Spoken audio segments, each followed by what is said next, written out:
자, 지난 시간에 이어서 우리가 암을 제가 여러 번 언급을 했어요. 우리가 노화에서 사망률 1위가 암이고 그 암이라고 하는 건 만성적인 염증을 통해서 우연히 복제 실수로 인해서 암이 발생하기 쉽다.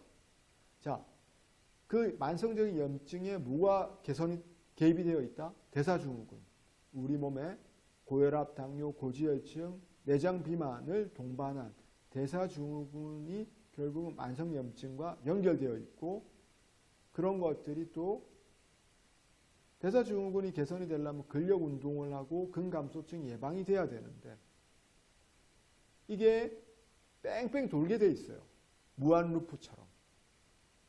계속 돌게 돼 있는 겁니다. 결국은 암을 예방하는 식품이 대사증후군을 예방하는 식품이고 대사증후군을 예방하는 식품이 만성염증을 예방하는 것이고 근감소증을 예방하는 식품이 결국은 암을 예방하는 식품이 돼요. 별개가 아니라는 거죠. 그럼 어떤 식품이 암을 예방하는지 한번 궁금증을 해결하고 넘어가자고요. 자, 슈퍼푸드라고 하면 세계 10대 슈퍼푸드에서 이렇게 소개되는 것들을 많이 볼 겁니다. 근데 사실 이것도 허구가 많이 있어요. 이게 어떤 연구에 의해서 나온 게 아닙니다. 그냥 미국 타임지에서 기획을 한 거예요. 2002년도에. 세계 10대 슈퍼푸드. 그냥 PD들이 에디터가 이렇게 해서 그냥 발표한 거예요. 그 이후에 그냥 다 이것들이 인용이 되면서 의학적이거나 과학적 근거가 있는 게 아니에요. 대표적으로 그 이후에 2003년도에 스티븐 프렛 박사라고 한 사람이 슈퍼푸드라는 책을 씁니다. 14가지 소개를 해요. 타임지에 있는 10대에서 마늘, 아몬드, 와인을 빼고 콩이나 팥, 호박, 오렌지를 넣고 칠면조, 호두, 요구르트 이런 걸 집어넣어서 슈퍼푸드라는 책을 선전을 하게 됩니다. 그러면서 전 세계적으로 슈퍼푸드라는 용어랑 방송가에서 이게 열풍을 일으키게 되는 거죠. 근거는 없습니다. 우리나라에서도 이거 슈퍼푸드라는 용어가 그 이후로 굉장히 언급이 많이 되었죠. 그러면 물론 이런 것들이 다 좋은 음식이에요. 좋은 음식인데 실체를 알고 우리가 평가를 해볼 필요가 있다는 거죠. 그래서 타임지가 선정한 10대 푸드, 선정이라고 했지 연구한 게 아닙니다. 이런 것들이. 어떤 서로 역치를 비교하거나 이런 것들이 연구 결과는 없어요. 그래서 너무 맹신할 필요는 없습니다. 자기 입맛에 맞는 것들 중에 여러 가지 이런 식품들을 자기가 골고루 드시면 돼요. 자, 식습관은 조정 가능한 암 위험 인자다. 여러 가지 우리가 암을 일으킨 인자들이 있겠지만 내 유전적으로 부모님이 암에 걸렸다. 내가 어떻게 할 수가 없잖아요. 내가 나이가 들어서 암에 걸리는 거 나이 어떻게 할 수 없습니다. 조정 불가능해요. 인종적으로 한국 사람들에게 많이 걸리는 인종 내가 어떻게 할 수가 없어요. 다만 먹고 마시고 운동하는 거는 나의 노력으로 조정 가능한 위험 인자예요.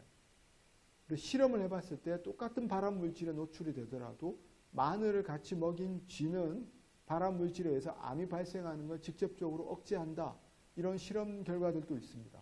즉 그만큼 내가 별거 아니게 생각하는 먹고 마시는 것들이 굉장히 중요하다라는 거죠. 와르부르그 이펙트라고 하는 게 있어요. 이게 뭐냐? 우리가 일반적으로 음식을 먹고 마셨을 때 산소가 있는 환경에서는 이 포도당, 글루코스를 통해서 미토콘드리아가 36ATP라고 하는 에너지를 많이 만들게 돼요. 근데 산소가 없는 우리가 현기성 환경에서는 이 ATP밖에 못 만들어냅니다. 젖산으로 가서. 근데 암세포는 특이하게 산소가 있으나 없으나 산소가 있음에도 불구하고 이걸 우리가 산화적 인산화 과정으로 가지를 않고 예를 들면 호기성 해당 과정. 합성을 하는 게 아니라 해당을 시키면서 에너지는 조금밖에 안 만든다는 거예요. 왜? 에너지를 조금 생산하면서 오히려 암세포를 많이 만드는 쪽으로 당분을 쓰더라는 거죠. 자, 이 얘기를 왜 하느냐? 우리가 아까 전에 인슐린 저항성 얘기를 했었죠. 나이가 들면서 우리가 운동을 안 하게 되면 내장 비만이 생기게 되고 그러면 결국은 인슐린 저항성이 생기면서 혈액 속에 포도당 성분이 어떻게 돼요? 높아져서 혈당이 높아지게 된다는 거잖아요. 그럼 이걸 제일 많이 활용한 애들이 누구다? 암세포라는 거예요. 암세포가 제일 좋아하는 게 포도당입니다. 포도당을 통해서 자기 증식력을 굉장히 증가시키는 거예요. 그래서 당뇨병 예방을 위해서뿐만 아니라 암 예방을 위해서도 우리가 포도당 섭취를 줄이는 게 굉장히 중요해요. 그러면 이 오토 바르부르크라고 하는 사람은 1920년대 이 주장을 이미 했습니다. 1931년도에 노벨 생리학상을 탔어요. 그런데 수많은 의사 한의사들이 이 사람 얘기를 무시해 왔다고. 그냥 그래서 뭐 어떻게 하라고. 그러다가 2011년도에 세일즈에 새로운 암의 특성으로 불과 9년에서 10년 전에 이걸 주목을 받게 돼요. 암 환자들은 포도당을 적게 섭취하는 게 탄수화물을 줄이는 게 도움이 되겠구나. 그래서 나이가 들수록 탄수화물 섭취를 줄이는 게 당뇨병도 예방하고 암 예방에도 도움이 되겠구나. 이런 새로운 이론을 여러분들이 받아들이셔야 돼요. 그래야 좋은 결과가 있습니다. 과거의 방식으로. 자, 한국인과 이런 유목민족, 북미나 유럽 사람들과는 차이점이 커요. 왜? 동양인들은 뭐 북미 사람들이나 유럽인들에 비해서 췌장의 사이즈 자체가 반 정도밖에 안 돼요. 즉 유목민족들 단백질 섭취가 엄마가 임신 중에 공급을 많이 한 사람들은 태어날 때부터 췌장 사이즈가 우리보다 2배 이상 크다라는 거예요. 근데 한국 사람들은 우리 한식을 분석해 보면 탄수화물 차지하는 퍼센테이지가 65에서 한 75% 정도로 평균 70%에 육박합니다. 인슐린을 만드는 췌장 사이즈는 반밖에 안 되고 탄수화물은 많이 노출이 되니까 지금 비만한 인구로 보면 미국의 비만한 인구가 우리가 요즘 한 64% 정도 돼요. 한국 사람들 한 30%밖에 안 됩니다. 그런데 당뇨병 인구는 미국이 한 8%, 우리나라 한 7% 정도 돼요. 이게 무슨 일이죠? 뚱뚱한 걸로 치면 미국의 당뇨병 인구가 우리나라보다 2배 이상 많거나 우리나라가 퍼센테이지가 반으로 줄어야 되는데, 즉 우리나라는 췌장 사이즈가 적다 보니까 탄수화물을 많이 먹고 췌장 사이즈가 적다 보니까 뚱뚱한 사람이 적음에도 불구하고 마른 당뇨가 많다라는 뜻이에요. 즉 따라서 미국 애들처럼 뚱뚱하지 않다라고 해서 당뇨병에 덜 걸리는 것도 아니고 암에 덜 걸리는 것도 아니라는 걸 이해를 하셔야 됩니다. 그만큼 탄수화물에 우리가 취약할 수 있다는 뜻이에요. 그래서 식이와 안 위험의 상관관계를 밀접하기 때문에 결국은 이런 것들이 다 연결되어 있는 겁니다. 만성염증을 줄여주고 산화 스트레스를 줄여주고 DNA 손상을 줄여주는 게 바로 어떻게 됩니까? 바로 이상지질혈증도 줄여주고 당뇨병도 줄여주고 근육도 늘리면서 암도 예방하는 거라는 거죠. 전혀 별개가 아니라는 겁니다. 따라서 우리가 저탄고지, 지방 감소라고 하는 게 요즘 저탄고지도 많이 유행을 하고 있는데 그런 부분에 대해서는 다음에 한번 기회가 되면 강의를 또 제가 한번 하도록 하겠습니다. 근데 안 좋은 지방을 말하는 거예요. 오메가6가 풍부한 아니면 트랜스 지방이 풍부한 지방은 좀 적게 먹는 게 좋겠죠. 인슐린 감소 식품이라고 하는 건 뭐예요? 탄수화물을 조금 먹으라 이 말이에요. 그다음에 오메가3 지방산이 풍부한 EPA나 DHA가 풍부한 오메가3 지방산이 풍부한 생선기름이나 들기름에 굉장히 많이 들어있어요.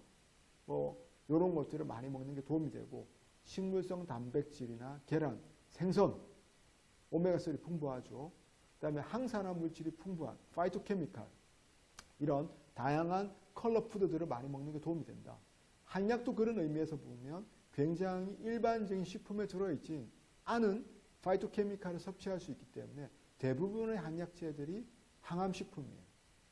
그래서 정기적으로 보약을 먹는 것 자체도 우리가 건강한 노후를 예방하는 데 있어서 도움이 됩니다.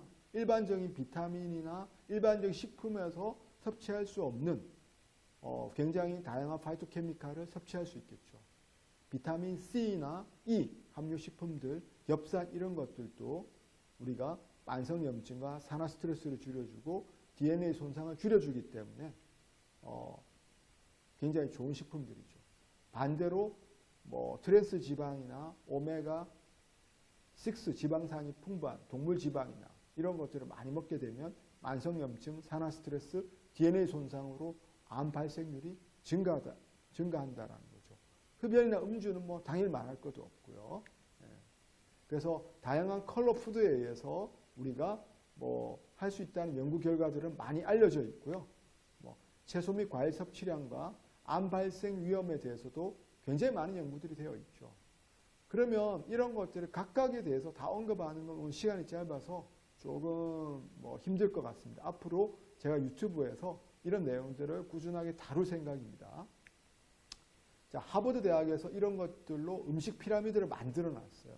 자, 그럼 살펴보면 여기에서는 맨 위에 될 수 있는 한 적게 먹어야 할 식품으로 붉은 육류나 버터, 정제된 곡물, 단, 음료, 과자류, 우리가 액상과당이나 이런 것들 말하는 거죠. 소금, 이런 것들을 피하라 이거죠. 그럼 맨 밑에는 뭐가 있습니까? 매일 운동하고 체중 조절을 하라.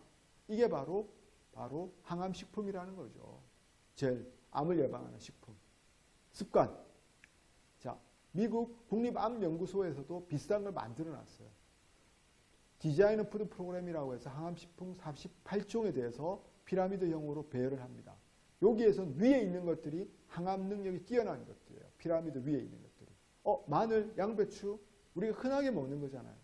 약방의 감초인 감초도 굉장히 항암 능력이 뛰어난 걸로 알려져 있습니다. 당근, 밑에 양파, 강황, 뭐 카레에 들어가 있는 뭐 오렌지, 브로콜리, 뭐 다 좋은 것들이죠. 자, 중요한 건 이런 것들이 암을 억제하는 식품들로 알려져 있다는 거죠. 특이한 게 아니에요. 여러분들이 흔하게 먹을 수 있는 채소들입니다. 자, 히포크라테스가 했던 명언을 한번 우리가 살펴볼 필요가 있습니다. 당신의 음식이 당신의 약이 되도록 하라. 당신의 약이 당신의 음식이 되도록 하라. 무슨 말입니까? 평상시 먹고 마시는 게 굉장히 중요하다는 거죠. 동양권에서는 뭐라고 하는 거예요? 의식동원이라고 하잖아요. 먹고 마시는 거랑 약이 같은 근원이다. 오랜 전통을 가진 식생활 습관을 먼저 믿고 실천하는 게 중요합니다. 뭐 종편 프로그램이나 어디서 뭔가 유행하듯이 유행하는 것들은 다 스폰서들이 있죠. 팔려고 하는 사람들이 있는 거예요. 특히 우리나라에서 자생하지 않던 외국에서 들어온 수입산 과일이나 견과류들로 우리의 건강을 지킬 거라고 생각하는 착각은 빨리 버리시는 게 좋아요. 우리가 어떤 이런 것들도 기본적으로 열대 과일은 열대 지방이 있는 사람들이 먹는 이유가 있습니다. 계절성 과일은 그 계절에 먹어야 될 이유가 있는 거예요. 한 가지만 언급하고 가자면 우리가 열대 과일은 대부분 당도가 높잖아요. 수분도 많고 열대 지방에 땀을 많이 흘리고 하기 때문에 수분 보충과 당분 보충을 위한 거죠. 근데 우리가 그 망고를 이 한겨울에 땀도 흘리지 않으면서 이 추운 계절에 먹고 있다라면 그게 우리 건강에 얼마나 도움이 될까요? 망고는 죄가 없어요. 이용하는 사람들이 잘못 이용을 하고 있는 거죠. 땀 한 방울 흘리지 않고 당연히 과당이 높아지게 되면 인슐린 저항성에 당연히 문제가 생길 수밖에 없죠. 오히려 그 과일이 내 몸에 만성적인 염증과 인슐린 저항성을 만들 수 있다라고 생각을 하셔야 됩니다. 여름철에 운동 이후에 먹는 망고야 아무런 죄가 없지만 겨울철에 안 그래도 체중이 증가하고 있는데 땀 한 방울 흘리지 않고 그런 열대 과일을 먹는다면 오히려 독이 될 수 있습니다. 자, 방금 이렇게 말씀드렸듯이 우리가 제철, 자기 지역에 맞는 음식을 먹는 게 굉장히 중요합니다. 저도 뭐 여러 가지 견과류들 많이들 사서 먹고는 있어요. 그렇지만 어떤 방송이 끝나고 나면 가격이 굉장히 치솟는 경우들이 많죠. 좀 3개월만 지나보세요. 대부분 마트에서 할인 행사로 굉장히 많이들 팔 겁니다. 잘 안 팔리니까. 그러니까 그럴 때 사서 조금씩 드시는 건 상관이 없어요. 근데 굳이 비싼 돈을 주면서 막 유행하는 것들을 마치 그걸 안 먹으면 큰일 날 것처럼 생각할 필요는 없다라는 거죠. 우리나라에서 자생하고 있는 것들 중에 굉장히 좋은 것들이 많습니다. 올리브 오일도 좋지만 들기름 자체도 굉장히 항염증, 항산화 효과가 뛰어난 것들이 많이 들어있어요. 대부분 뭐 큰 차이가 없죠. 근데 꼭 뭔가 수입해서 특정 제품을 먹어야만 건강 관리를 할 수 있다. 이런 생각은 안 하시는 게 좋을 것 같아요. 자, 지금 오늘 근감소증 강의를 하고 있는데 건강 수명 10년 이상 늘리려면 어떻게 해야 되겠죠? 연금보다 근육 운동. 우리가 노후 재무 설계에서 중요한 건 연금이겠지만 이 네 가지 재무나 대인관계나 우리가 여가 생활 요 세 가지 위에 있는 게 결국은 건강입니다. 그래서 연금보다 근육 운동을 꾸준하게 하는 게 도움이 됩니다. 마지막으로 처음 지난번 강의 시작을 제가 노노에 있는 노노 위령공편 얘기로 강의를 해드렸는데 마지막도 노노에 나오는 얘기로 어느 정도 마무리를 할까 합니다. 노노 위령공편에 나오는 구절입니다. 자왈 과이불개가 시위가인이라 공자께서 말씀하시길 허물이 있어도 고치지 않는 것 이것이 진정한 허물이니라 라고 하는 문장입니다. 자, 여러분들 지난번 강의에 이어서 오늘까지 두 번의 강의를 열심히 들어주셨는데요. 대부분 이미 여러분들이 다양한 루트를 통해서 이미 알고 있는 내용들이 많을 거예요. 저는 진료실에서 환자들에게 늘 얘기를 합니다. 우리가 한 발짝 3개월 뒤, 6개월 뒤, 1년 뒤에 좀 더 건강한 나로 거듭나기 위해서는 뭐가 바뀌어야 되죠? 생각만 바뀌어서는 안 바뀝니다. 작은 거 하나라도 실천하셔야 됩니다. 실천을 하지 않는다면 그냥 제 강의를 안 들은 거랑 차이가 없어요. 이미 여러분들이 지식적으로 산만하게 흩어져 있는 걸 제가 왜 만성적인 염증, 항산화 음식, 아니면 암을 예방하는 방법, 대사증후군에서 왜 이런 문제가 생기는지 어느 정도 흩어져 있는 지식들을 조금 오늘 연결시켜 드렸는데요. 앞으로 구체적인 부분들은 제 유튜브에서 캔서 코치로서 닥터 H인 제 황우석이 열심히 앞으로 강의를 할 테니까 제 채널 찾아서 좀 들어주시면 많은 도움이 될 것 같습니다. 오늘까지 경청해 주셔서 감사드리고 이상으로 강의를 마치겠습니다.